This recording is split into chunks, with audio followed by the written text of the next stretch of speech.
Bonjour les enfants, retour aux vidéos de mathématiques. On en a terminé avec la trigonométrie. On passe donc maintenant à un nouveau chapitre. Il s'agit du chapitre des probabilités. Donc, cahier de leçon évidemment, nouvelle page à droite.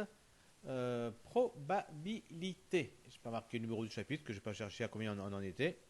Mais si vous le savez, n'hésitez pas à le marquer. Bien.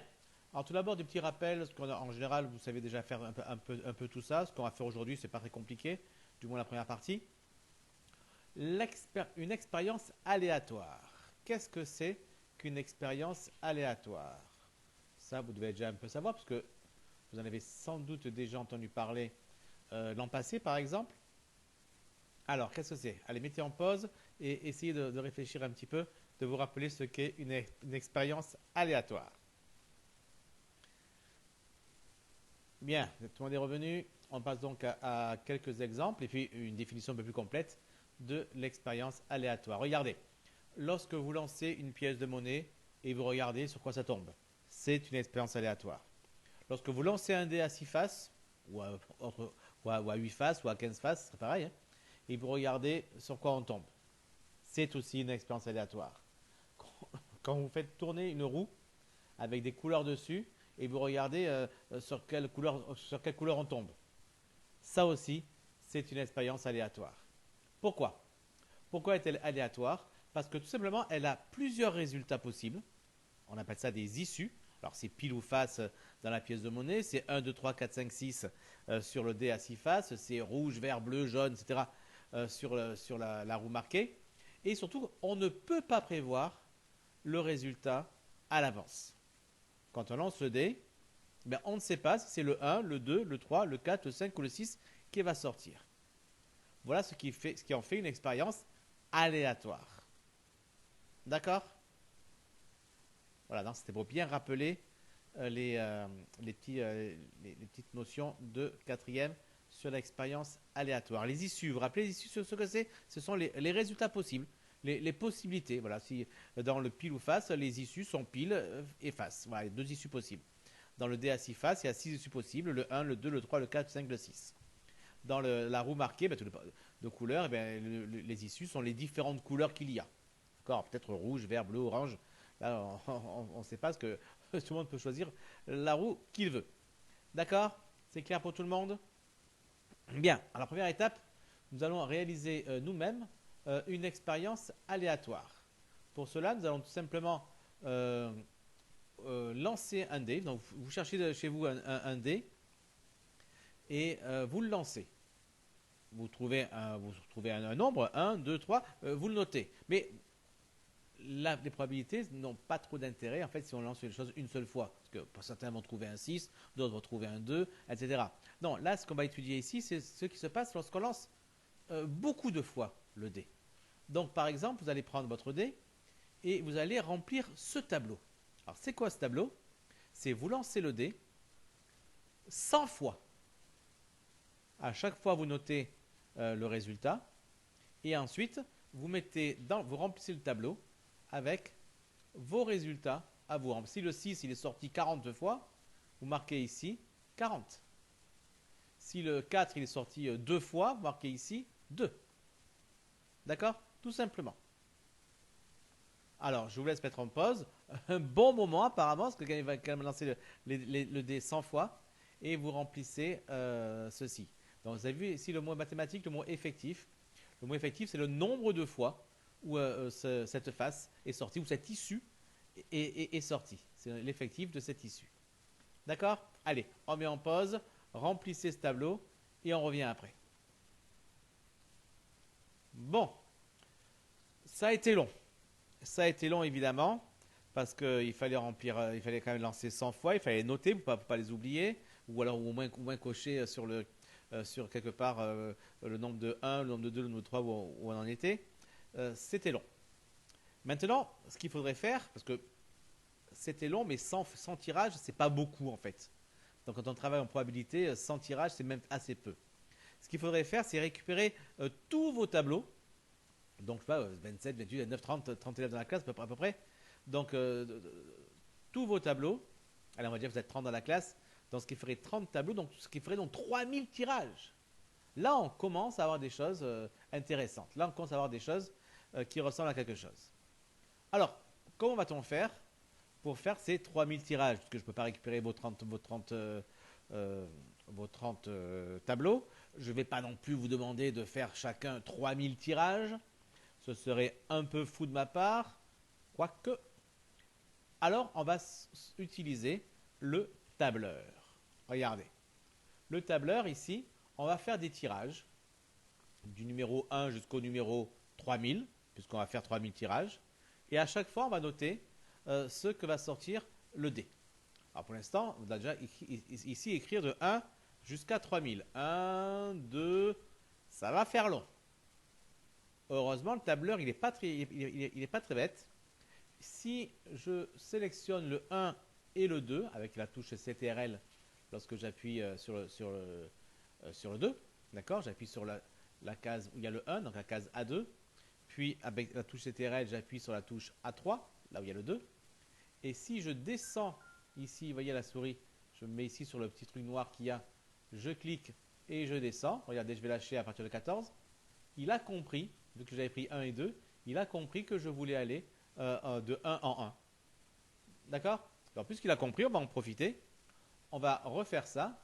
Je reprends les deux et je vais aller jusqu'à 3000. Alors comme le 1 commence à 2, ben forcément le 3000, je l'aurai à la ligne 3001. Donc je descends jusqu'à la ligne 3001. Alors ça prend un peu de temps, quelques secondes pour arriver jusqu'à la ligne 3001. Mais imaginez que c'est bien plus rapide que s'il fallait entrer tous les nombres. Je vois combien là? 300. Allez, hop, on descend un peu la souris pour aller plus vite. Vous avez vu, quand je descends, ça va plus vite. Donc je suis à 2000. Non, je suis à 1500 à peine. Là, on va arriver à 2000. 2500. Allez, je commence à remonter un peu pour aller un peu moins vite, un peu plus vite. Comme ça, je ne vais pas non plus trop dépasser. Là, j'ai toujours la souris cliquée sur le clic gauche maintenu. Hein. C'est toujours la souris qui appuie sur la gauche. Hein. Si vous faites avec la tablette, c'est peut-être pas très évident à faire ça. Si vous avez une souris externe, franchement, faites-le, parce que sur le petit pavé de souris, ça peut se faire, mais c'est pas pratique du tout. Voilà, hop là. Ah non, je vais encore un petit peu. Voilà, 3001. Là, je lâche. Et effectivement, j'ai bien été jusqu'à 3000. Donc là, j'ai numéroté mes 3000 tirages. Bon, maintenant, à chaque fois qu'il y a ça, je vais donc lancer le dé et marquer mon résultat. Il va quand même falloir faire 3000 tirages. On peut s'en passer parce que le tableur, il sait faire des tirages au sort, il sait lancer des dés. Pour cela, il a une fonction. On va la noter ici. Notez, donc s'il y a une fonction, il faut commencer par égal. Et ça s'appelle la fonction aléa. La fonction aléa, elle donne un nombre entre 0 et 1. Un nombre au hasard, enfin, ce qu'on appelle du pseudo-aléatoire, car en réalité, ce n'est pas du vrai hasard, mais ça se comporte comme si c'était du hasard. Et donc, la fonction aléa qui va choisir un nombre entre 0 et 1. Un nombre à virgule, évidemment, 0,3, 0,46, 0,612, etc., etc. On peut utiliser ça, mais il y a plus simple sur les tableurs un peu récents, et celui-ci de LibreOffice en est largement un. Il y a aléa, point, entre, vous voyez, ça s'affiche ici, aléa entre bornes. Quand on fait aléa entre bornes, eh bien tout simplement, on va donner le nombre minimum qu'on veut, le nombre maximum qu'on veut, et il va choisir un entier entre ceux-là. Il va le faire au hasard. Regardez, il suffit que j'ouvre la parenthèse, elle est là, hop, pour qu'il m'explique ce qu'il veut mettre à l'intérieur. Il va mettre le minimum, suivi d'un point-virgule, suivi d'un maximum. Puisque je vais faire un tirage d'un dé à 6 faces, eh bien je veux un nombre entre 1 et 6. 1, virgule, non, point-virgule, point-virgule, 6. Et je vais faire la parenthèse. Et regardez, il m'a pris un nombre au hasard, entre 1 et 6, il m'a choisi 2. Ça, il faut le faire 3000 fois, évidemment. Je ne vais pas écrire ceci 3000 fois. Là encore, je clique sur B2, je vais sur le petit carré noir, et je tire. Allez, hop, et on tire jusqu'à 3001. Hop là. Je descends bien la souris pour aller vite. Là, je suis à mon maximum. Je pense pas que je pourrais aller plus vite. 2300, 1400. Alors, on va remonter un peu pour ne pas aller trop vite, pour ne pas trop dépasser. Hop, un petit peu. Hop là. Et là, ça y est, je vais avoir mes 3000 tirages faits en quelques secondes. Tac. Et vous voyez, à chaque fois, il m'a choisi un nombre entre 1 et 6, comme un tirage de dés. Bon, on va monter avec l'ascenseur, ça ira plus vite. Il a quand même 3000. Hop là. Bon, maintenant, il faut les compter. Allez, on y va. On va compter les deux, parce qu'on va commencer par deux. 1, 2, 3, 4. Ça va être un peu long quand même. Hein. Heureusement, là encore, le tableur a une fonction qui lui permet de trouver ce qu'on cherche ici. Je veux avoir quoi moi? Je veux avoir l'effectif du 2 dans tout ceci. Eh bien, il y a une fonction pour cela qui calcule le nombre de fois où le 2 va apparaître dans une sélection. C'est la fonction, alors on dit nombre si, mais en réalité c'est nb.si. Donc regardez ici, j'ai marqué ici les différentes phases possibles et la partie ici effectif. Je m'arrête un instant parce qu'il va de soi que vous ne vous contentez pas de regarder là. Tout le monde l'a fait, tout le monde est sur son tableur et tout le monde a sur son tableur la même chose que moi.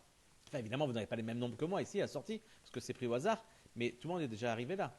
Si ce n'est pas le cas, vous mettez sur pause et vous le faites. Parce que si vous regardez, ça n'a aucun intérêt, il faut le faire. Il faut vraiment bouger la souris, il faut vraiment entrer les fonctions, sinon ça ne sert absolument à rien. Dans 30 secondes après la vidéo, vous aurez tout oublié. D'accord? Il faut tomber sur les choses qui sont compliquées, il faut tomber sur les choses qu'on n'arrive pas à faire, il faut avoir les problèmes qu'on a avec la souris lorsqu'on n'arrive pas à descendre correctement. Il faut être confronté à ça pour passer au-delà. D'accord? Bien, alors la fonction qui permet de trouver l'effectif du 1, par exemple, ici, je veux savoir le nombre de 1 qu'il y a là-dedans, eh bien, je vais la chercher ici dans I3, mais là, j'ai mis I parce que pour le décaler, mais on aurait pu le mettre un peu où on voulait. Eh bien, ce sera égal. Alors, la fonction nombre si, NBC, vous avez vu que dès que je tapais NB, enfin NB peut-être pas, on m'a peut-être proposé autre chose. Ouais, la fonction NB évidemment. NB point, il m'a proposé NB coupon, c'est notre fonction. Pareil, si vous voulez en savoir plus sur ces fonctions, ce serait simple. Hein. Google, tableur nb.coupon et vous trouverez une page qui vous expliquera ce que ça fait. Moi, je ne connais pas cette fonction. Je ne peux même pas vous dire ce qu'elle fait, j'en sais rien. Mais si on veut savoir, hop, Google, on cherche et on trouve très facilement. De toute façon, dans tout ce qui est informatique, il n'y a que ça qui importe, c'est la recherche, la recherche, la recherche. En général, ceux qui utilisent le tableur, ceux qui utilisent la programmation, ils ne connaissent pas grand-chose. À chaque fois qu'il y a le problème, ils cherchent. D'ailleurs, pour faire cette vidéo, j'ai cherché parce que nombre si, je savais que ça existait, mais je ne savais plus du tout ni quel était le nom de la fonction, ni quelle était la syntaxe. Quand on s'en sert tous les jours, oui, mais après on oublie. Il faut savoir retrouver grâce au moteur de recherche. Alors donc, on y arrive donc. NBC, j'ouvre la parenthèse, et en plus il est gentil ici, il me dit maintenant quelle est la syntaxe finalement. Il y a la plage, puis le critère. La plage, c'est la sélection, c'est-à-dire où est-ce que je vais chercher ce nombre. Dans quelle partie du tableur je vais chercher ce nombre? Eh bien, puisque je vais le chercher sur la colonne qui commence de B2 jusqu'à B3001, n'oubliez pas que je suis allé jusqu'à 3000, donc jusqu'à la ligne 3001, de B2 à B3001, eh bien ça se note B2, évidemment, pour dire je commence à B2, 2 points, B3001. Le 2 points, ça veut dire de B2 jusqu'à B3001. Donc le B2, le B3, le B4, le B5, le B6, etc. jusqu'à B3001. C'est ça le 2 points. C'est ce que signifie le 2 points. Très important à comprendre ça. Enfin, à comprendre, à comprendre, c'est facile. À apprendre, à savoir. B2, 2 points. B3001, ça signifie donc que je prends de B2 jusqu'à B3001. D'accord? Ensuite, c'était point virgule, je crois, qui demandait, c'est ça, point virgule. Puis le critère. Qu'est-ce que je cherche moi? Je cherche un 1, donc j'appuie sur 1 et je ferme la parenthèse. Il va me dire le nombre de fois où le 1 est sorti. 496 fois. Bon, je n'irai même pas vérifier, voir si c'est vrai. Je fais confiance, évidemment. D'accord? 496 fois. Maintenant, on va faire pareil pour le 2. Alors, on pourrait se dire, on va faire pareil. On va tout simplement ici prendre ceci et décaler pour obtenir ceci. Sauf que regardez, si ici j'ai B2, B3001, 1, ici j'ai B3, B3002, 1. J'ai pas la bonne chose. Je n'ai pas la bonne chose du tout. Pourquoi?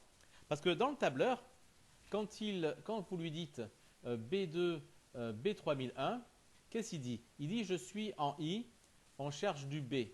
Donc en fait, il se dit, en fait, on est à 1, 2, 3, 4, 5, 6, 7 cases à ma gauche.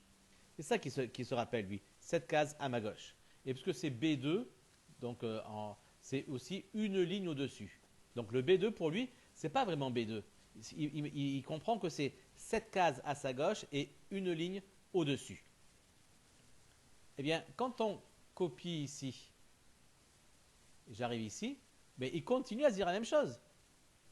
Lui, ce dont il se rappelle, c'est que c'est 7 cases à sa gauche et une ligne au-dessus. Alors, si c'est 7 cases à sa gauche, ça va faire 1, 2, 3, 4, 5, 6, 7. Il sera bien à B, mais une ligne au-dessus, il sera à B3. Et donc, ça ne marchera pas. Parce que forcément, il ne va pas utiliser le nombre qui sera ici. La sortie qui sera en B2, il ne va pas s'en servir. Par contre, il va se servir de celle en 3002 qui n'existe pas. Donc, c'est ridicule. D'accord? Alors, comment est-ce qu'on fait pour résoudre ce problème? Eh bien, quand on est en B1 ici, dans I3 ici, pour le premier, eh bien, je vais fixer le nombre. Alors, le B, je ne peux pas de le fixer, puisqu'on a vu qu'il n'y a pas de problème, parce que vu qu'on reste sur la même colonne, ça ne change rien. Je vais fixer le 2. Comment fixer le 2?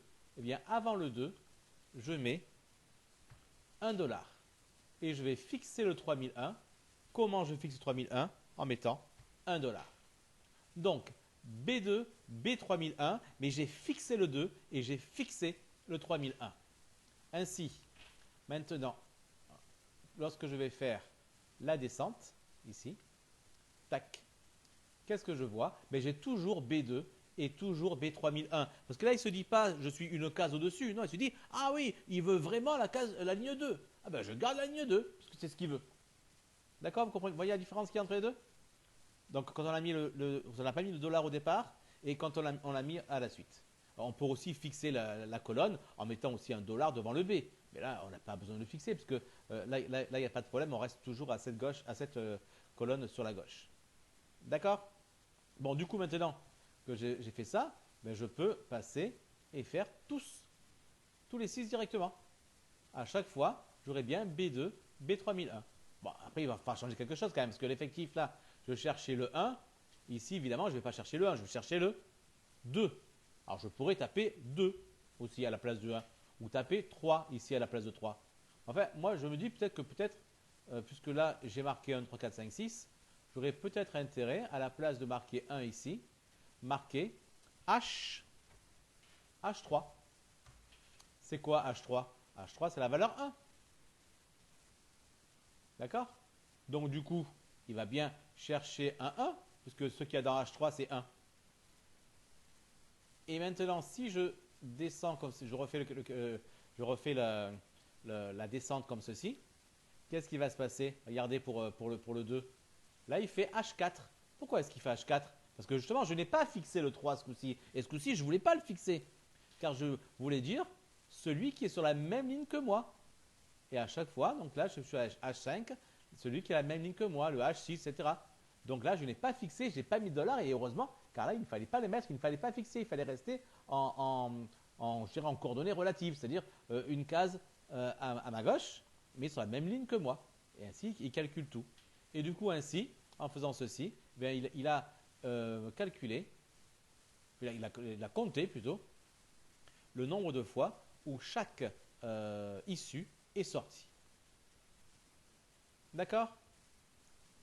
Maintenant, il reste à parler de ce qu'on appelle la fréquence. Alors, la fréquence, qu'est-ce que c'est?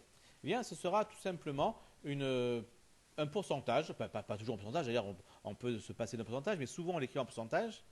D'accord? La fréquence, ce sera tout simplement l'effectif divisé par l'effectif total. D'accord? C'est-à-dire que si, mettons, le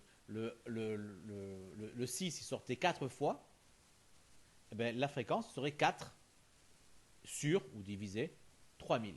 4 divisé par 3000, ce serait ça, l'effectif. D'accord? Alors, on va le trouver où le 3000? Bah, je pense qu'on peut mettre ici un petit total peut-être. Total. Vous connaissez la fonction pour faire la somme d'une série comme ça? Bah, la fonction est toute simple. Parce que c'est pour faire la somme. Ça s'appelle tout simplement somme. D'accord? Vous voyez ici la structure. Nombre 1, nombre 2, nombre 3, etc. Donc, c'est tous les nombres que vous voulez ajouter. Ou alors directement une plage. Donc, moi ici, je vais prendre la somme de tout ce qu'il y a entre le I3 jusqu'au c'est quoi ça? C'est I6, I8. D'accord? Donc, j'écris donc I3, 2 points, I6. D'accord? Alors, I3, ben, j'appuie ici, il apparaît. 2 points, pour dire que je veux tout. I6, I8. Ou encore mieux, regardez. Ici, je mets I3 et je descends. Et automatiquement, il me marque ici I3, 2 points, I8. Et comme je ne veux que ça, ben, je n'ai rien d'autre à rajouter. Je ferme la parenthèse et il me fait le total. Ouf, heureusement, il trouve 3000. S'il avait trouvé autre chose que 3000, ça aurait posé un problème. Alors, ma fréquence, du coup, maintenant, c'est quoi ma fréquence? Ma fréquence, c'est un calcul. Donc, c'est égal. Égal quoi? Ben, l'effectif qui est juste à côté, donc I3, divisé par le total qui est là. 3000. I10. Ça me donne ma fréquence. D'accord? Seulement, évidemment, là, je ne pourrais pas faire la glissade. Pourquoi? Parce que du coup, regardez, vu que là, j'ai mis I3 sur I10, ici, il va me faire I4. Là, ok, je suis d'accord, c'est bien I4 que je dois faire, mais divisé par I11. Et comme I11, il n'y a rien, ben, il considère que c'est 0. Et donc, il me fait donc 493 divisé par 0. Et donc là, il marque une erreur de division par 0. Là encore, lorsque je mets I10 ici, le 10, il fallait le fixer. Il fallait le fixer pour obtenir ainsi, lorsque je fais la glissade, hop là ici, hop, ça peut marcher, I10 c'est bien, hop là, puis une glissade, voilà. Regardez ici, à chaque fois, j'ai bien toujours I10, j'ai pas I11, I12, etc. J'ai gardé I10 parce que j'ai fixé le 10 grâce au dollar. Alors comme je veux quand même avoir les fréquences, c'est souvent quand même en pourcentage, je vais prendre tout ça. C'est vrai que moi j'utilise assez peu calque de LibreOffice, j'utilise plutôt un autre, mais je pense que où est-ce qu'on va trouver ça pour changer ici, directement ici, je pense qu'on a mis, on appuie ici, on le rend en pourcentage. Voilà. Et donc j'obtiens ici le pourcentage de chacune des sorties. Ben, je vois qu'à part le 6, qui soit quand même un peu plus que les autres sont quand même assez bien homogènes, autour de 16,5. Moi, ce que je vous demande maintenant de faire, c'est que déjà de faire ça. Et puis, on s'est arrêté à 3000. Continuez. Allez à, je sais pas, à 30 000. Pourquoi pas même 100 000 si votre tableur le supporte. Et regardez si les fréquences continuent à être un petit peu différentes, comme c'est le cas pour moi. Attention, moi, vous aurez d'autres sorties. Ici, peut-être que pour vous, vous aurez des fréquences bien différentes des miennes. Hein. On verra. Et puis, regardez, passez à 30 000, passez à 100 000, passez à beaucoup plus.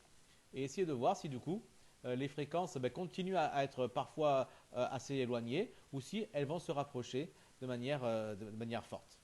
D'accord? Allez, je vous laisse sur ce travail-là.